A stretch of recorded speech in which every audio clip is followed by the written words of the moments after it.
حسبي ربي جل الله ما في قلبي غير الله نور محمد صلى الله لا إله إلا الله۔ ماہ ذو الحجہ الحرام، اس مہینے کے متعلق چند ضروری باتیں جو ہیں ان میں سے ایک تو یہ ہے محرم الحرام کی 10ویں تاریخ کا روزہ رکھنا، اور اس کے ساتھ ایک روزہ اور بھی ملا لینا، چاہے 9ویں تاریخ کا چاہے 11ویں تاریخ کا، اس طرح رکھنا یہ مسنون ہے اور اس کا بہت بڑا ثواب ہے۔ اور دوسری فضیلت اس کی یہ ہے، یہ مہینہ حرام مہینوں میں سے ہے کہ جن کی حرمت دوسرے مہینوں کے مقابلے میں زیادہ ہے، لیکن تیسری بات جو ہے شہرہ آفاق بات، اس مہینے کی 10ویں تاریخ تھی اور سن تھا 61 ہجری، جبکہ شہزادہ گلگوں قبا راکب دوش مصطفیٰ حضرت سیدنا امام حسین رضی اللہ تعالی عنہ اور آپ کے صاحبزادگان، بھتیجے، بھانجے اور جملہ فدائی جو کہ آپ کے ساتھ موجود تھے، انہوں نے میدان کربلا میں یزیدی افواج کے مقابلے میں لڑتے ہوئے اپنا سب کچھ حق اور انصاف کی خاطر قربان فرما دیا تھا۔ جس انداز میں یہ واقع وقوع پذیر ہوئے، ان سے ان کی اہمیت خوب واضح ہوتی ہے۔ میری دعا ہے کہ اللہ تعالی ہمیں ان واقعات سے عبرت حاصل کرنے کی توفیق بھی دے اور سبق حاصل کرنے کی توفیق بھی عطا فرمائے کہ جو آپ کی شہادت کے ان ایام کو ایک ڈرامہ بنا دیا گیا ہے، یزیدیوں نے تو ایک بار آپ کے ساتھ، آپ کے خاندان کے ساتھ ظلم و ستم کیے تھے، ان کو گھمایا پھرایا تھا، کوفہ سے، کربلا سے کوفہ کی طرف، کوفہ سے پھر دمشق ملک شام کی طرف، مگر آج ان حضرات کی محبت کا دعویٰ کرتے ہوئے کچھ لوگوں نے بالکل ان واقعات کا سانگ بنا کر تو ان 10 دنوں میں کربلا والوں کی بے ادبی بے انتہا کر دیتے ہیں، کر رہے ہیں، اور اس کے ساتھ ساتھ چونکہ یہ ڈرامہ ہے باقاعدہ ریہرسل کر کے پہلے اور پھر یہ ماتم کا ڈرامہ جو ہے وہ برپا کیا جاتا ہے۔ یہ سمجھنے کی کوشش فرمائیں، اللہ تعالیٰ نے عقل عطا فرمائی ہے آپ سب، کہ جب صدمے سے اتنے لوگ دو چار ہوں، جیسا کہ یہ کہتے ہیں، صدمہ جو ہے وہ کسی سر کا انتظار نہیں کرتا، کیونکہ جو طبعی آواز ہوتی ہے اس میں نہ ترنم ہوتا ہے اور نہ ہی موسیقی کی طرز کی پابندی ہوتی ہے۔ مگر ان حضرات کا اگر ماتمی پروگرام کبھی آپ نے دیکھا ہو، چاہے اس کی ویڈیو دیکھی ہو، تو آپ میری بات کو جھٹلا نہیں سکتے، بلکہ میری بات کی تائید ہی کریں گے کہ مثلا اگر 100-200 آدمی سینہ پیٹنے والے ہیں تو کیا مجال ہے کہ کسی ایک کا بھی ہاتھ جو ہے سینے کے اوپر دوسرے کے ہاتھ لگنے سے پہلے لگے یا ذرا تھوڑی دیر میں بعد میں لگے؟ اتنے آدمی بے حال ہیں صدمے کی وجہ سے، ان کو صدمہ ہے، صدمے کی پریشانی میں وہ سینہ کوٹتے ہیں۔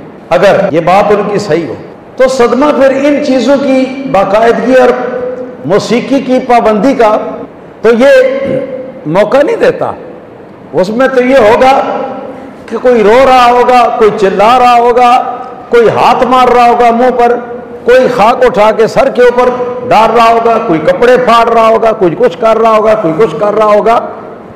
یہ اس کی طبعی اور فطری جو حیات ہوتی ہے اور شکل ہوتی ہے، ہاں جی، کسی کا غم یا افسوس جو ہے اس کے اندر رونے پیٹنے کی، یہ طبیعی اور فطری شکل و صورت ہوتی ہے، مگر یہ کہ ساتھ ساتھ سپیکر بھی ہے اور مائک کے اوپر باقاعدہ سر کے ساتھ یہ سینہ کوبی کا عمل کیا جاتا ہے، تو یہ سارے کا سارا ڈرامہ نہیں تو پھر اور کیا؟ اچھی طرح اس بات کو سمجھ لیں، صدمے کا معاملہ اگر واقعی ہو کسی کو تو وہ دوسری بات ہے، مگر صدمے کا اظہار اس طرح نہیں ہوتا جس طرح یہ کرتے۔ امام معصوم مانتے ہیں تو امام جعفر صادق رضی اللہ تعالیٰ عنہ کی یہ روایت ان کی مستند 2 کتابوں کے اندر موجود ہے جی، اس کو ذرا سنیے اور پھر اس کے بعد کچھ سمجھنے کی کوشش کیجئے کہ کون کہاں پہنچ رہا ہے اور کون کہاں پہنچ رہا ہے۔ امام جعفر صادق رضی اللہ تعالیٰ عنہ ارشاد فرماتے ہیں الصبر من الایمان بمنزلۃ الرأس من الجسد، آپ فرماتے ہیں کہ صبر کا تعلق ایمان کے ساتھ ایسا ہی ہے جیسا کہ سر کا تعلق جسم کے ساتھ۔ پھر مزید واضح فرماتے ہوئے صراحتاً ارشاد فرماتے فَإِذَا ذَهَبَ الرَّأْسُ ذَهَبَ الْجَسَدُ، اگر سر جاتا رہے تو جسم بھی مر جاتا ہے۔ وَكَذَلِكَ إِذَا ذَهَبَ الصَّبْرُ ذَهَبَ الْإِيمَانُ، جب صبر جاتا رہتا ہے تو ایمان بھی اس کے ساتھ ہی رخصت ہو جاتا ہے۔ اب پوچھو بھائی کوئی ان دلیروں سے کہ جن کی دلیری کی انتہا یہ ہے کہ انہوں نے کربلا والوں کو بھی معاف نہیں کیا اور ان کے اوپر بھی ایک ڈرامہ بنا کے لوگوں کے سامنے ہر سال پیش کر دیتے ہیں۔ ان سے پوچھو کہ یہ سینہ کوٹنا، چاقو اور چھریاں جو ہیں وہ مار کر اپنے بدن کو زخمی کرنا اور ماتم کے لیے سیاہ کپڑے پہننا اور ماتمی جلوس نکالنا، یہ سارا کچھ جو ہے یہ ذرا تم ہی بتاؤ کہ یہ صبر ہے یا نہیں؟ یہ ان سے پوچھیں، آپ سوال کریں ان سے۔ لیکن کبھی ایسا نہیں ہو سکتا کہ کوئی ان تمام حرکتوں کے مجموعے کو صبر کہے، تو صبر نہیں تو پھر کیا ہے؟ پھر یہ ہے کہ صبر رخصت ہو گیا۔ جب یہ صبر رخصت کر دیتے ہیں یہ سارے ڈرامے کے اندر، تو امام جعفر صادق جو ان کے امام معصوم ہیں وہ فرماتے ہیں کہ صبر کا تعلق جسم کے ساتھ ایسا ہی ہے جیسا کہ سر کا تعلق باقی جسم کے ساتھ۔ جب سر جاتا رہے تو جسم بھی جاتا رہتا ہے، مر جاتا ہے، اور جب اسی طرح صبر چلا جاتا ہے تو ایمان بھی رخصت ہو جاتا ہے۔ اب کوئی ان سے پوچھے بھلے مانسو سے کہ بتاؤ یہ ایمان کو یہ کیوں رخصت کرتے ہیں؟ اپنی ان کرتوتوں کی بنا پر ایمان کو وہ رخصت کرتے ہیں۔ میں نہیں کہتا، ان کے معصوم امام کہتے ہیں۔ تو اس کا مطلب یہ ہے کہ پھر ان میں کوئی ایک بھی صاحب ایمان باقی نہیں رہتا۔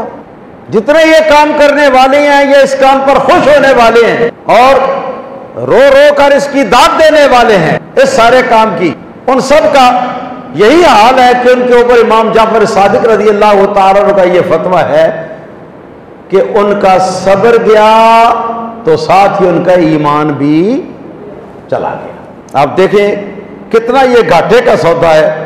ہمیں صدمہ ہے، جس کو صدمہ ہو تو پھر اس سے ایسے کام ہو ہی جاتے ہیں۔ اور صدمہ کس بات کا ہے؟ اہل بیت کی محبت میں ان کے اوپر جو ظلم و ستم ہوا اس کا ہمیں صدمہ ہے۔ تو آئیے میں حضرت بی بی فاطمہ زہرا رضی اللہ تعالیٰ عنہا کا ارشاد گرامی ان کے سامنے پیش کرتا ہوں۔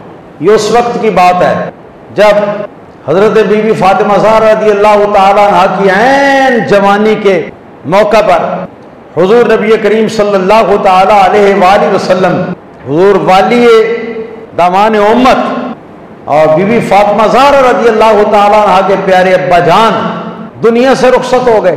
تو اس وقت آپ کے رخصت ہونے کے بعد حضرت بی بی فاطمہ زہرا رضی اللہ تعالیٰ عنہا نے اپنے صدمے کا اظہار کرتے ہوئے یوں ارشاد فرمایا۔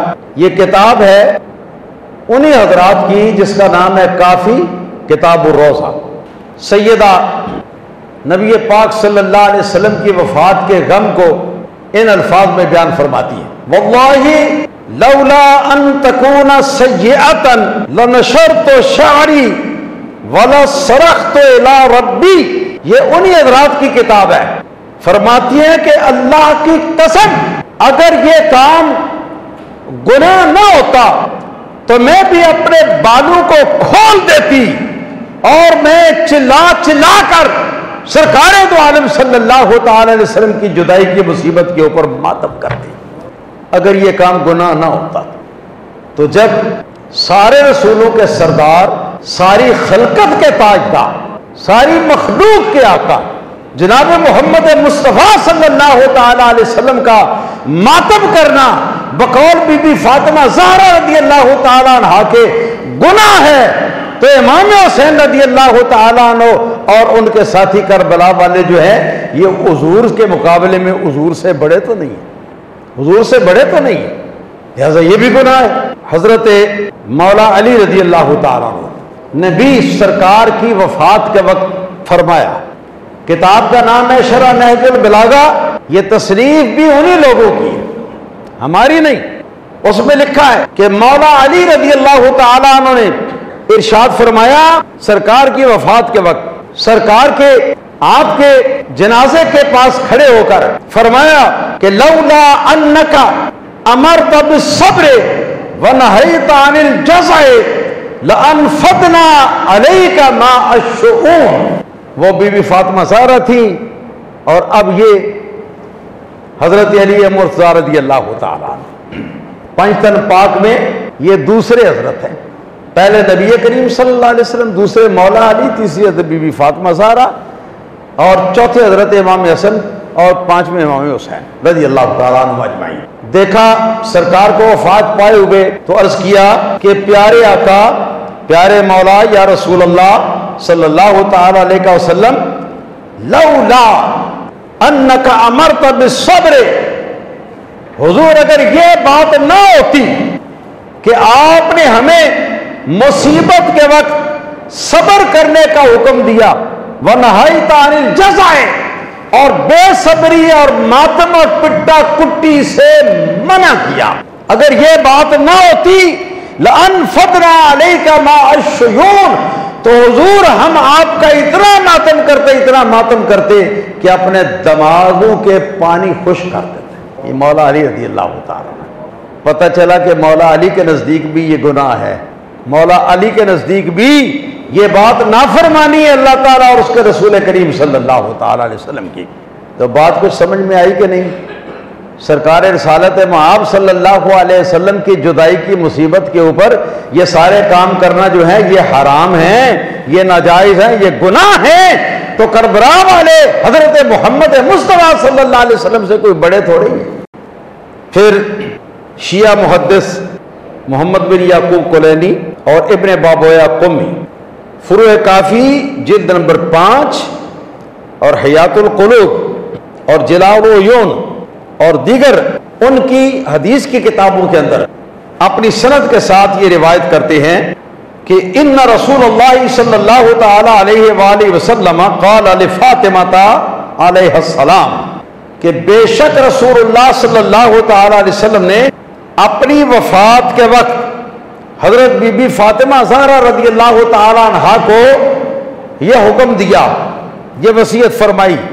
سنیے کیا، اذا انا مت، اے میری جگر پارا، اے میری آنکھوں کے نور، اے فاطمہ زہرا، اے جنتی عورتوں کے سردار، سنو، جب میری وفات ہو جائے فلا تخمشی علی وجہک، تو اپنا چہرہ جو ہے اس کو میرے اوپر میرے ماتم میں نہ نوچنا، ولا تنشری علی شعرا، اور میرے ماتم میں اپنے بال نہ کھولنا، ولا تنادی بالویل، اور جاہلیت کے واہ ویلے کر کے ماتم بھی میرا نہ کرنا، ولا تقیمی علی نائحۃ، اور دوسری عورتوں کو ساتھ ملا کے بھی میرا ماتم نہ کرنا.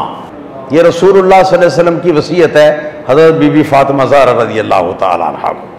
لو بھائی، اب یہ کہتے ہیں کہ جی چلو جی مان لیا کہ اگر میری مصیبت ہے، تیری مصیبت ہے، کوئی ہم میں سے کسی شخص کو کوئی دکھ پہنچ گیا ہے، اس کا کوئی نقصان ہو گیا ہے، کوئی رنج پہنچ گیا ہے، تو ٹھیک ہے، حکم شریعت کا یہی ہے کہ ماتم نہیں کرنا چاہیے اور صبر سے کام لینا چاہیے، یہی حکم ہے، ہم مان لیتے ہیں۔ مگر پیغمبر کا ماتم تو منع نہیں، تو ہم نے یہ ان کی حدیث پڑھ کے سنا دی کہ نبی کریم صلی اللہ علیہ وسلم نے بی بی فاطمہ زہرا رضی اللہ تعالیٰ عنہا کو فرما دیا کہ بیٹی جب میری وفات ہو جائے تو میری وفات کے بعد تم نے ماتم نہیں کرنا۔ لہذا اس حکم سے پیغمبر کا جو مصیبت کا معاملہ ہے وہ بھی مستثنا نہیں۔ تو چلو اگر یہ بات ہے، چلو اتنا ہم اگر مان لیں تو کہتے ہیں کہ پھر یہ کہ جو امام ہے تو امام کی مصیبت کے لیے تو یہ حکم نہیں ہے نا کہ ماتم کرنا گناہ ہو۔ لیجئے اس کے لیے بھی میں پیش کرتا ہوں انہی کے ایک محدث کی ایک بیان کردہ ان کی حدیث۔ دائم الاسلام یہ کتاب ہے، انہی حضرات کی کتاب ہے، اس کا قلمی نسخہ جو ہے وہ مجھے دستیاب ہوا، اور اس کے قلمی نسخے کے اندر 130 صفحے پر یہ حدیث جو ہے یہ موجود ہے کہ حضرت امام جعفر صادق رضی اللہ تعالی عنہ جس وقت وفات پانے لگے تو آپ نے اس وقت اپنے اہل خانہ کو اکٹھا کر کے تو وصیت فرمائی، قال لا یلطمن احدکم علی خدا ولا یشقن علی جیبا۔ حضرت امام جعفر صادق رضی اللہ تعالی عنہ نے وفات کے وقت یہ وصیت فرمائی کہ جب میں دنیا سے رخصت ہو جاؤں تو یاد رکھو کہ تم لوگوں نے میرے ماتم کے طور پر اپنا جسم جو ہے اس کو نہیں کوٹنا، اس کو نہیں پیٹنا، نہ چہرہ پیٹنا ہے، نہ سینہ کو بھی کرنی ہے، اور نہ اپنے کپڑے چاک کر کے میرا ماتم کرنا ہے۔ تو پتہ چلا کہ جو وہ کہتے ہیں کہ جی نہیں جی نہیں، دوسرے لوگوں کا تو ایسے ہی ہے لیکن امام کا تو نہیں نا، یہ امام کا تو ماتم کرنا جائز ہے، تو یہ دیکھو تمہارے امام، معصوم امام تمہارے یہ فرما رہے ہیں کہ میرا ماتم کرنا جائز نہیں۔ اچھا چلو اماموں کو بھی چھوڑو، لیکن کم از کم کربلا والوں کے ساتھ جو ظلم و ستم ہوا اس کی تو کوئی حد انتہا نہیں ہے نا، تو کم سے کم ان کا ماتم کرنا جو ہے وہ تو منع نہیں ہے نا۔ اب میں اس سلسلے میں عرض کرتا ہوں، ورنہ عقل مند کے لیے تو ایک ہی ارشاد نبی کریم صلی اللہ علیہ وسلم کا کافی تھا۔ تو یہ ان کی کتاب ہے اعلام الورا باعلام الہدی، دوسرے نمبر پر ان کی کتاب ہے اخبار ماتم، تیسرے نمبر پر ان کی کتاب ہے جلاء العیون۔ تینوں کتابیں میری لائبریری میں موجود ہیں، کوئی دیکھنا چاہیں تو ضرور تشریف لائیں، مجھے بڑی خوشی ہوگی۔ حضرت امام زین العابدین امام علی بن حسین بن علی اس حدیث کے اس روایت کے راوی ہیں، فرماتے ہیں حضرت امام حسین رضی اللہ تعالیٰ عنہ جب آخری مرتبہ آپ اپنے اونٹ پر سوار ہو کر تو میدان میں نکلے اور اتمام حجت کرنے کے لیے کچھ واعظ فرمانے لگے، تو پیچھے سے یہ معاملہ ہوا، میری پھوپھی جان حضرت بی بی زینب بنت علی رضی اللہ تعالی عنہا جو ہیں فرماتے ہیں کہ وہ عورت تھی نا، یہ امام زین العابدین فرماتے ہیں کہ وہ عورت تھی نا، وَمِن شَأْنِ النِّسَاءِ الرِّقَّةُ وَالْبُكَاءُ، اور عورتوں کی یہ فطرت کے اندر یہ بات ڈالی گئی ہے کہ ان کا دل نرم ہوتا ہے اور معمولی سی بات ہو تو ان کو رونا آ جاتا ہے۔ چنانچہ میری پھوپھی جان جو ہیں انہوں نے ایک چیخ ماری اور چیخ مار کے بے ہوش ہو کے گر گئی۔